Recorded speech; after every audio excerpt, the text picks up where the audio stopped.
This is a Washita Oilstone. Somebody put channels on either end to secure it to a bench directly, which is kind of silly, but it's a Washita Oilstone. It is 8 2/16 of an inch by 1 31/32 of an inch by 1 1/16 of an inch. It's largely oil stripped. It's not lapped, but it's not far out either. And the specific gravity of the stone, calculated with the dunk method, is 2.3873. Sorry for the strobing.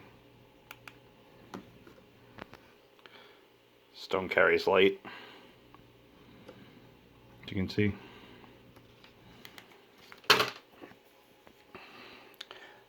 fine one. Given the specific gravity, it might be a lily white that's been liberated of its label, but it's close, tight grain. Anyway, Washita.